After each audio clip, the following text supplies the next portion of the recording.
한 주 동안 잘들 지내셨습니까? 이제 여름이 되었습니다.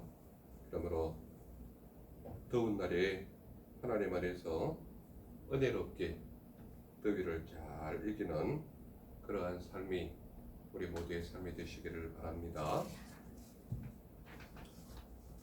주보도 이제 여름 주보로 바뀌어서 우리의 마음도 새롭게 하는 은혜의 사람들이 우리의 삶이 되시기를 바랍니다. 오늘 사도행전 1장 1절에서 4절까지 말씀에는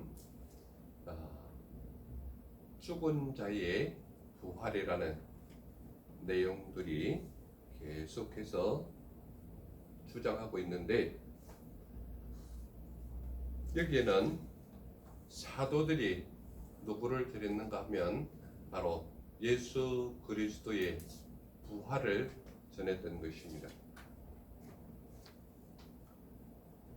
2절 말씀 보면은 예수 안에 죽은 자의 부활이 있다고 백성을 가르치고 전함을 싫어하여, 이렇게 되어 있죠. 이 싫어한다는 것은 누가 싫어한다는 거예요? 바로 1절에 나와 있는 제사장들과 성전 맡은 자와 사두개인들이 싫어한다 이 말이에요. 그래서 오늘 주된 주제의 말씀은 바로 죽은 자의 부활에 대해서 말하고 있다 이 말입니다. 오늘을 살아가는 수많은 사람들은 죽은 자의 부활을 인정하지 않습니다. 왜 그렇습니까? 수많은 사람들의 그들의 모습 속에는 그들은 죽으면 모든 것이 끝이라고 얘기합니다. 그러니까 살아있을 때에 모든 것을 누리고 모든 것을 원하는 그들의 삶을 볼 수 있다 이 말입니다. 그렇기 때문에 그들의 내재 속에, 그들의 마음 속에 숨어있는 기본 진리가 뭔가 하면 죽음은 모든 것이 끝이기 때문에 살아있을 때에 모든 것을 누려야 된다, 이러한 개념이 그들의 삶 속에 있다 이 말입니다. 또한 죽음 이후의 세계는 아예 없다라고 생각하는 것입니다. 그 말은 무슨 말인가 하면 죽음 이후에 펼쳐지는 어떤 내재적인 것은 그들의 내면 속에 없다 이 말입니다. 그렇기 때문에 그들은 죽음 이후에 펼쳐지는 어떤 세계가 있다, 이 말은 그들 내면 속에는 아예 없다라고 생각을 하는 겁니다. 그리고 그들은 죽음 이후에 내세를 있다고 인정하면 그들은 인정하지 않다 이 말이에요. 그런데 오늘 말씀 속에는 예수 안에 죽은 자의 부활이 있다, 이것을 말하고 있는 것입니다. 2절에 뭐라고 말하고 있습니까? 2절에 예수 안에 죽은 자의 부활이 있다 이 말이에요. 무슨 말인지 지금 이해가 되십니까? 그러니까 사도들이 전하는 그들의 말씀 속에서 사도들이 죽은 자의 부활을 전하였다 이 말이에요. 여기서 아주 극명하게 드러나는 두 가지 관점이 있는데요. 그게 뭔가 하면 첫 번째로 제사장들과 성전 맡은 자와 사두개인들은 그것을 싫어했다 이 말이에요. 왜 그러면 성전 맡은 자, 제사장들, 사두개인들, 이들은 예수 안에 부활이 있다는 것을 싫어했느냐 이 말이에요. 왜 싫어했을까요? 그들은 예수 그리스도를 못 박혀 죽게 하는 1등 공신들이 이들이잖아요. 대제사장들, 제사장들, 그리고 사두개인들, 그리고 성전 맡은 자들. 왜 이들은 예수 그리스도를 못 박게 하려고 적극적으로 나섰습니까? 그들은 지금까지 누려왔던 기득권이 있잖아요. 그 기득권을 놓치면 자기들에게 돌아오는 몫이 사라지고 또 지금까지 누렸던 그것을 좀 지속히 계속 누리고 싶은 거예요. 그런데 예수님은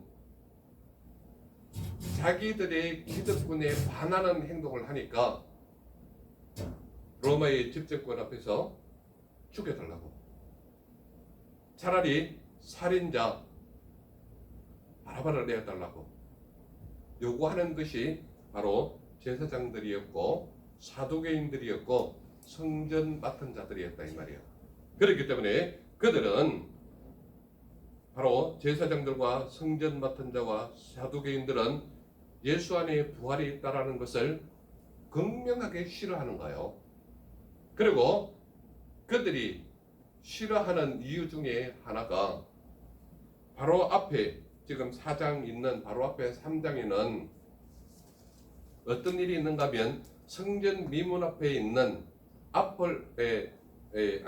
일어나지 못하는 안전뱅이가 있었는데 그 안전뱅이를 일으켜 세운 사람이 요한이고 베드로거든요. 그 사건이 일어나고 난 이후에 바로 4장 첫 번째 들어와서 사도들이 적극적으로 예수 안에 부활이 있다고 하니까 예수 그리스도를 죽인 자기들은 살인자가 되어버리잖아요. 사람들 앞에서. 즉 말하자면은 지금까지 성전 미문 앞에서 구걸을 하면서 그의 연명해왔던 그를 베드로와 요한이 내게 금과 은은 없거니와 내게 있는 것으로 너에게 주니 너는 나사렛 예수 그리스도로 이름으로 명하노니 일어나라 그랬을 때 일어났단 말이에요. 그 사실을 4장에 와서는 수많은 유대인들, 수많은 이스라엘 사람들이 그것을 다 보고 알았다 이 말입니다. 그런 상태에서 사도들이 죽은 자 안에서 부활이 있다고, 죽은 자 안에서 부활이 있다고 전하니까 극명하게 싫어하는 자들이 바로 제사장들이었고 성전 맡은 자들이었고 사두개인들이 싫어했다 이 말이에요. 그런데 사도들은 어떻습니까? 예수 안에 죽은 자의 부활이 있다고 가르치고 전했다 이 말이에요. 그런데요, 우리가 분명하게 보아서 알아야 할 관점이 하나 있습니다. 그것은 뭔가 하면 예수님께서 십자가에 돌아가셨을 때, 십자가의 죽음을 맞이했을 때 로마 군인들이 창으로 옆구리를 찔러서 피를 다 빼기까지 했을 때 제자들은 설마 하고 바라봤는데 진짜 예수님이 돌아가셨거든요. 그러니까 이 제자들은 전부 어떻게 된가 하면 뿔뿔이 자기 곳으로 다 흩어진 거예요. 고향으로 가는 사람도 있었고 겁이 나가지고 멀리 바닷가로 도망간 사람도 있었고 다 뿔뿔이 흩어진 겁니다. 그런데요, 사도행전 4장에 와가지고 그 제자들이 하는 일을 한번 보세요. 뭐라고 얘기합니까? 사도들이 예수 안에 죽은 자의 부활이 있다고 가르치고 전하고 있다 이 말이에요. 이 말은 지금 무슨 말을 하고 있습니까? 예수 안에 죽은 자의 부활을 제자들이 다 40일 동안 봤잖아요. 그러니까 이들이 그때는 피했는데 예수 그리스도의 부활을 눈으로 보고 확인하고 난 뒤에는 이것을 가르치고 전하는 일에 전력 추구를 하는 거예요. 어떻게 변했습니까 지금? 세상의 관점에서 하나님의 관점으로 죽으면 도저히 살 수 없다라는 세상의 관점에서 영적인 관점으로 바뀐 것이 사도들이었다 이 말이에요.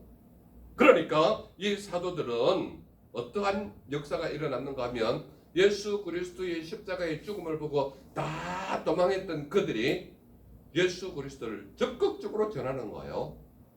그러니까 예수 그리스도를 십자가에 못 박게 했던 제사장들과 사두개인들과 성전 맡은 자는 예수 안에 죽은 자의 부활이 있다고 가르치는 사도들의 가르침을 싫어해버린 거예요. 그렇기 때문에 바로 첫 번째 관점, 사도들이 죽은 자의 부활을 전하였다. 이 관점이 첫 번째 드러나는 관점이잖아요. 그런데 극명하게 드러나는 것은 사도들은 예수 안에 죽은 자의 부활이 있다고 가르치고 전하는 반면에 제사장들과 성전 맡은 자와 사두개인들은 극히 싫어했다 이 말이에요. 이것이 첫 번째 드러나는 관점입니다. 두 번째 드러나는 관점이 뭐예요? 그들을 잡아 가두었다는 거예요. 3절 보세요. 3절. 그들을 잡음에 날이 이미 저물었으므로 이튿날까지 가두었으나 이렇게 돼 있죠. 그러니까 두 번째 나타나는 관점이 뭐냐면 그들을 잡아 가두었다 이 말이에요. 왜 그렇습니까? 날이 이미 저물었다라는 것, 그리고 이튿날까지 가두었다는 것. 뭡니까? 날이 이미 저물었다, 그들을 가두었다, 이 말이 뭐예요? 예수 그리스도는 빛이기 때문에 가두면 가둘수록 빛은 바깥으로 드러나잖아요. 이 뒤에 후반절에 나타나는 내용들이 또 있는데 거기에 보면 옥문이 터지고 갈라졌음에도 불구하고 옥을 지키는 간수장이 큰일 났다. 그래서 자기가 죽으려고 했는데 죽지 마라, 우리 여기 있다. 그게 결과적으로 뭡니까? 죽은 자의 부활을 전하는 사도들의 놀라운 기도가 옥 안에서도 있었다는 거예요. 그러니까 여기에서 분명하게 드러나는 두 번째 관점은 그들을 잡아 가두었다, 이튿날까지 가두었다, 이 말은 결과적으로 제사장들과 성전 맡은 자와 사두개인들은 그 사실을 덮어버리려고 하는 거예요. 덮어버리려고 하는 거예요. 그러니까 지금 성전 맡은 자와 사두개인들과 제사장들의 관점은 그들의 기득권을 누리려고 하는 것이 세상적인 관점이고 하나님의 관점이 아니라는 것을 말하고 있는 거예요. 분명히 사도들은 예수님 밑에서 배웠던 제자들이기 때문에 그들의 관점 속에는 절대적으로 뭔가 하면 예수 그리스도가 죽음으로 끝나는 줄 알았는데 3일 후에 다시 살아나셔서 제자들 앞에 오셔가지고 그것도 하루 이틀 지낸 것이 아니라 40일 동안 같이 먹기도 하고 같이 울기도 하고 하나님의 나라에 대해서 길을 가는 엠마오 길을 가는 데서 두 제자들에게 예수님께서 그들을 따라가면서 풀이를 계속 해줬잖아요. 그러니까 그들이 가면서 뭐라고 고백합니까? 우리가 그것을 들음으로 인하여 눈이 열리고 새로운 것을 보지 않았느냐. 그 영이 죽은 자의 부활인 거예요. 결과적으로 죽은 자의 부활은 두 번째 관점이 그들을 잡아 가두었다 그랬는데 하나님의 말씀은 누르면 누를수록 용수처럼 퍼져나가는 힘이 있는 거예요. 그러니까 옥 안에서 기도했던 베드로와 요한 제자들의 모습은 옥문이 지진이 나서 터지는 역사까지 일어나는 그들의 기도가 있었다 이 말이에요. 그 말은 결과적으로 뭡니까? 죽은 자의 부활, 죽은 자의 부활, 예수 그리스도의 부활은 가두어 놓아도 하나님의 역사는 가두어 놓을 수 없다라는 것이 옥문이 보여주는 역할이란 말이에요. 즉 말하자면 그들을 잡아 가두었다, 날이 이미 어두웠기 때문에 그렇다, 이튿날까지 가두었다, 이 말은 예수 그리스도의 죽은 자의 부활을 전하지 못하는 하나의 수단과 방편인 거예요. 그래서 그 속에 드러나는 가장 중요한 것이 결과적으로 뭐냐면 세상은 죽은 자의 부활을 가두려고 하는 거예요. 그리고 하나님을 믿지 못하는 자는 예수 그리스도의 죽음에서 부활하신 것을 가두거나 또는 더 이상 드러나지 못하던 어둠 속에 자꾸 묻어버리는 거예요. 이것이 세상 사람들의 관점이고 세상 사람들이 해야 하는 일인 것처럼 느낀단 말이에요. 오늘을 살아가는 수많은 사람들의 속에서도 예수 그리스도의 죽은 자의 부활이 인정하지 않기 때문에 비진리가 진리인 것처럼 합법화하려고 하는 것을 자꾸 세우지 않습니까?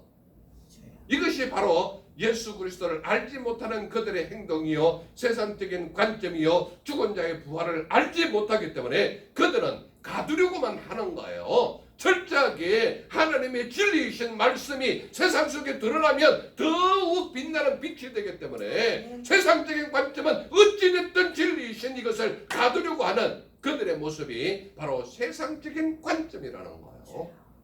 그러므로 하나님의 말씀, 죽은 자의 부활이 드러나면 날수록 세상적인 눈으로 바라보거나 세상적인 관점으로 바라보거나 세상적인 화려함으로 드러나는 사람은 어찌했든지 그 빛을 가두려고 하는 거란 말이에요.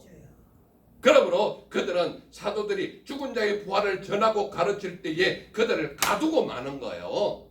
그래서 그들은 날이 이미 저물었다는 그 관점과 그 이튿날까지 가두었다는 그 관점이지만 빛 대신 예수 그리스도, 죽음에서 부활하신 예수 그리스도, 그것을 가르치거나 전하면 죄를 지은 사람은 그 죄 때문에, 죄성 때문에 견딜 수가 없는 거예요. 그렇기 때문에 그 빛을 어떻게든지 가두려고 하는 것이 세상적인 관점이요, 예수 그리스도를 대적하는 자의 관점이요, 예수 그리스도를 반대하는 자의 모습이 가두려고 하는 거예요.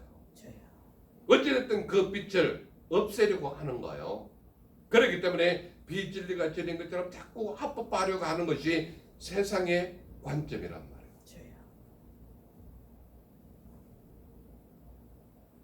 첫 번째 관점이 뭐라고요? 사도들이 죽은 자의 부활을 전해했다. 두 번째 관점은 뭐예요? 그들을 잡아 가두었다는 거예요. 세 번째 관점은 뭡니까? 믿는 자가 5천이나 되었다는 거예요. 죽은 자의 부활을 전했는데 믿는 자가 5천이나 되었다는 거예요. 잘 보시기 바랍니다. 4절 같이 한번 읽어볼까요? 시작. 말씀을 들은 사람 중에 믿는 자가 많으니 남자의 수가 약 5천이나 되었더라. 왜 그냥 5천이라고 안 적고 약 5천이라고 적을까요? 우리가 성경 배경사나 제가 앞에 몇 번 설교한 것처럼 성경 속에서 지금 이 성경 말씀이 기록된 이 시기에 숫자는 전쟁에 나가서 군사로 활용할 수 있는 남자의 수를 성경 속에 기록한 겁니다. 그렇기 때문에 여기에서 남자의 수가 5천이라 되었다. 이 말은 이때 하나님의 말씀을 들었던 수많은 여인들의 숫자가 없는 거예요. 그리고 어린아이나 노인들은 숫자에 해당이 안 됐던 거예요. 그런데 여기에서 분명히 드러나는 것은 믿는 자가 5천이나 되었다 그랬는데 이 5천의 숫자가 어떠한 사람인가를 보세요. 4절 다시 돌아갑니다. 말씀을 들은 사람 중에 믿는 자가 많으니 그랬죠. 무슨 말씀을 들었다는 거예요? 예수 그리스도는 죽음에서 부활하셨다. 이 말을 들은 거예요. 이 믿음의 말을 들었을 때, 이 말을 들었을 때에 말씀을 들은 사람 중에 믿는 자가 많았다 이 말이에요. 그런데 거기에 남자의 수가 어떻게 됐다는 거예요? 약 5천이나 되었다 이 말이에요. 그러니까 남자의 숫자가 5천으로 세었다면 세지 않은 어린아이들과 노인들과 여인들의 숫자를 합하면 기본적으로 4배 이상은 넘는 거예요. 그러면 5천이라는 숫자에서 4만 곱해도 어떻게 됩니까? 2만이 넘었다는 거예요. 그러니까 오늘 이 말씀을 전하는 베들레 교회는 최소한 2만 명의 교회는 돼야 된다 이 말이에요. 이해가 되십니까? 무슨 말인지. 오늘 죽은 자의 부활을 전하는 자에게, 죽은 자의 부활을 믿는 자에게, 죽은 자의 부활을 믿고 따르는 자에게, 전하는 자에게, 가르치는 자에게 이만의 축복이 있어야 한다라는 거예요. 그러므로 베들레 교회는 이 말씀을 믿고 따르고 전하는 교회이기 때문에 최소한 2만 명은 넘는 교인이 되어야 된다는 거예요. 이 말씀을 믿고 따르는 모든 사람들은 이것을 위해서 기도하면 그 기도가 하나님께서 역사해 주실 줄 믿는다 이 말입니다. 그래서 우리가 분명히 들어야 할 것은 믿는 자가 5천이나 되었다라는 것 중에 말씀을 들은 사람 중에 믿는 자예요. 그러므로 오늘 이 말씀을 듣고 믿음의 반열에 선 사람, 믿음의 반열에 서서 가르치는 사람, 믿음의 반열에 서서 전하는 사람이 믿음의 사람인 거예요. 그러므로 이 말씀을 듣고 믿는 사람 중에 숫자가 많았는데 남자 숫자만 세니까 5천인 거예요. 그러면 배달의 교회는 남녀노소를 가리지 아니하고 하나님의 말씀을 전하고 하나님의 말씀이 선포되고 하나님의 말씀이 가르쳐지고 이 말씀을 전하는 우리의 삶이 나타날 때에 기본적으로 약속 하나만 2만 명이 넘는 그런 교회가 바로 배달의 교회가 되어야 한다는 것을 말하고 있는 것입니다. 아멘. 그렇다면 오늘을 살아가는 수많은 사람들은 왜 죽은 자의 부활을 따르지 않을까요? 왜 사람들은 죽은 자의 부활을 따르지 않는가요? 오늘을 살아가는 수많은 사람들은 너무나도 똑똑해서 과학적으로 증명할 수 없는 것은 믿지 못한다, 이렇게 얘기를 하는 겁니다. 즉 말하자면 그들은 과학적으로 증명해야 무언가를 인정한다라는 개념이에요. 그렇기 때문에 그들이 믿고 신뢰할 수 있는 것은 과학적으로 증명이 되어야 된다는 거예요. 그러나 죽음에서 부활은 과학적으로 증명이 안 된다는 겁니다. 그렇기 때문에 그들은 죽음에서 부활을 따를 수 없다, 이렇게 얘기를 하는 것입니다. 또 다른 사람은 생물학적으로 인정할 수 없기 때문에 그렇다는 거예요. 생물학적으로 인정할 수 없다, 이 말은 십자가에 못 박히셨을 때 마지막 죽음까지 확인한 사람은 이스라엘 사람이 아니고 로마 사람이란 말이에요. 그것도 로마의 군사는 철저하게 전쟁에 대비하여 훈련한 사람입니다. 그런 사람은 창으로 옆구리를 푹 찌른 이유가 피와 물을 빼면 완전히 죽었다는 거예요. 완전히 죽었는데 그러한 죽음을 확인한 사람이 있고 또 그를 돌문으로 막았고 돌로 뚫은 굴 안에 넣었는데 그가 생물학적으로 살아날 수 있다는 것은 인정이 안 된다는 거예요. 그러니까 그들 속에는 생물학적인 죽음은 생물학적으로 다시 부활할 수 있는 것이 못 된다라는 것을 자기의 지식을 확실히 드러내고 있는 거란 말이에요. 그 다음에 나타나는 현상의 부류가 뭔가 하면 죽은 자의 부활은 신화적인 이야기다. 그냥 아주 간단하게 신화적인 이야기는 과거에는 통용이 되었을지 모르나 과학과 문명과 산업이 발달한 오늘날에는 그러한 것을 인정하는 사람이 없다, 이렇게 얘기를 하는 겁니다. 그러나 성경은 과학적인 증명을 위해서 있는 책이 아닙니다. 성경은 하나님께서 친히 말씀하신 것을 하나님을 믿고 따르는 사람이 기록해서 영감된 말씀이 하나님의 말씀인 거예요. 그렇기 때문에 과학적이든지 생물학적이든지 신화적인 것으로 기록된 말씀이 결코 아니라는 것입니다. 그렇기 때문에 사람들은 죽은 자의 부활을 따르지 않는 그들의 모습이 있다고 하나 성경 말씀은 과학을 뛰어넘는 하나님의 말씀이요, 신화를 뛰어넘는 하나님의 말씀이요, 세상적인 관점으로 설명할 수 없는 그야말로 미스테리한 것이 가득한 것이 바로 하나님의 말씀인 것입니다. 그렇다면 우리가 믿는 예수님은 어떠한 하나님이시냐? 예수님은 죽음에서 부활하신 우리가 믿는 하나님이다, 이 말이에요. 죽음에서 부활하신 하나님, 어떻게 알 수 있습니까? 예수님은 죽음에서 3일 만에 살아나셨다, 이 말이에요. 마태복음 17장 23절에도 분명히 내가 죽음에서 3일 후에 부활하리라 라는 것을 말씀하고 있는 것입니다. 그리고 예수님은 부활 후 40일간 제자들과 함께 하셨다, 이 말이에요. 제자들과 함께 슬픈 내용을 보았을 때 같이 울기도 하셨고 바닷가에서 제자들이 잡은 고기를 같이 먹기도 하셨다, 이 말이에요. 구워서. 그렇기 때문에 예수님은 살아나셔서 죽은 자 가운데서 부활하셔서 제자들과 40여일 동안 같이 생활하시고 먹고 마시고 눈물까지 흘리신 분이 우리가 믿는 예수님이시다 이 말입니다.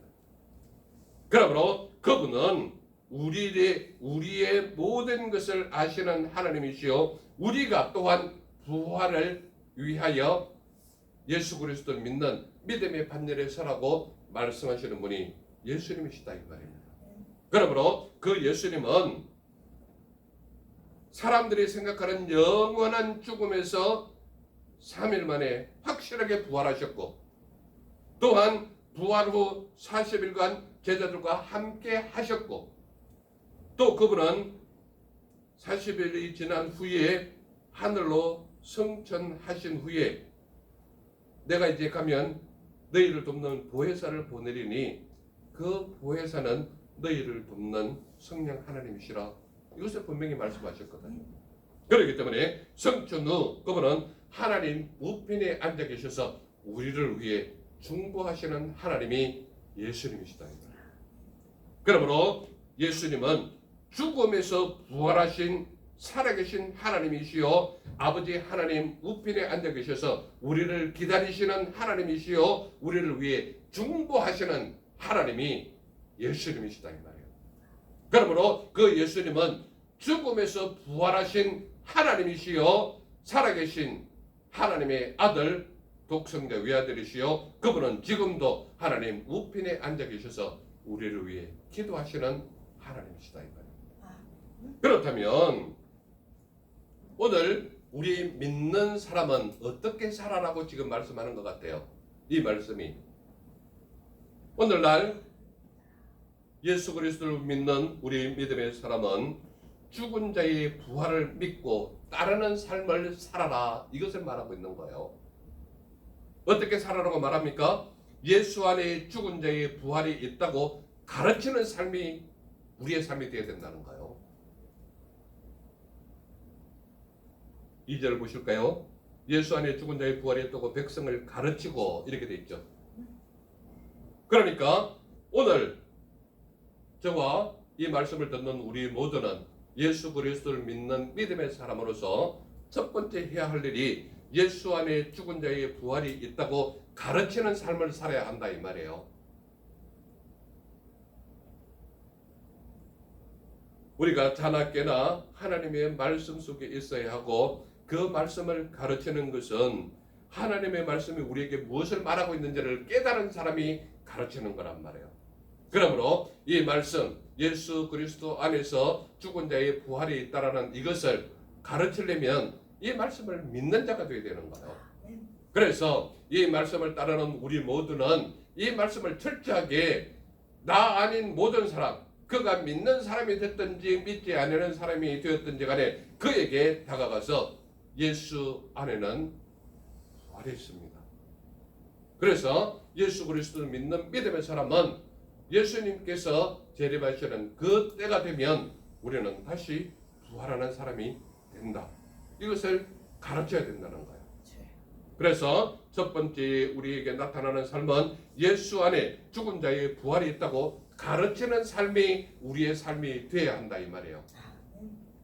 두 번째는 무엇을 말하고 있습니까? 예수 안에 죽은 자의 부활이 있다고 전하는 삶이 되어야 된다 이 말이에요.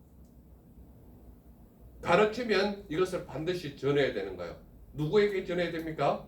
믿는 사람은 이 사실을 알고 있기 때문에 믿지 아니하는 저들을 향하여서 예수 안에 부활이 있습니다 라고 전해야 된다 이 말이에요. 그러므로 여러분들의 발이 아름다운 발이 되어서 예수 그리스도를 전하지 않고는 견딜 수 없는 뜨거운 믿음의 소유자가 우리의 모습이 되어야 한다고 말씀하고 있는 것입니다. 그렇기 때문에 우리는 때를 얻든지 못 얻든지 간에 예수 안에 죽은 자의 부활이 있다고 전하는 믿음의 사람이 우리의 삶이 되어야 한다. 이것을 말하고 있는 것입니다. 그리고 무엇보다도 1절에서 4절 전체의 말씀을 통하여 우리에게 강하게 대두되는 것이 뭔가 하면 예수 안에 죽은 자의 부활이 있다고 증거하는 정인의 삶이 되어야 한다는 거예요. 지금 누가 어떻게 변했습니까? 사도들은 예수 그리스도의 모든 행적을 보았던 제자들이거든요. 제자들이 예수님께서 십자가의 보혈로 돌아가신 그 현장을 보자마자, 그것을 알려지자마자 전부 다 도망갔거든요. 그런데 예수님께서 3일 후에 부활하신 후에 제자들을 만나고 그들을 가르치시고 그들에게 복음 전하라는 이야기를 듣고 그들이 확신에 찼을 때에 어떻게 됐습니까?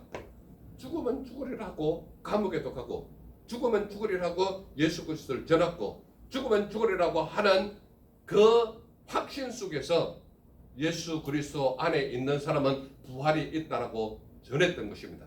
그렇기 때문에 우리는 때를 얻든지 못 얻든지 간에 예수 안에 부활이 있다라는 것을 전해야 하는 책임이 우리 속에 있다라는 것을 말하고 있는 것입니다. 그러므로 오늘 이 말씀을 전하는 저나 이 말씀을 듣는 우리 모두는 예수 안에 부활이 있다는 것을 가르치고 전하는 모습이 우리가 정인된 삶을 살아야 한다는 거예요. 그러므로 오늘 이 말씀을 듣는 우리 모두는 하나님 안에서 예수 안에 부활이 있습니다 라고 분명히 가르치고 전하는 우리 모두의 삶이 되시기를 간절히 소망하는 것입니다. 아멘. 기도하겠습니다. 사랑의 주 하나님 감사합니다. 오늘도 우리에게 예수 안에 부활이 있다고 말씀하시는 하나님께 감사와 찬양과 영광을 돌리나이다.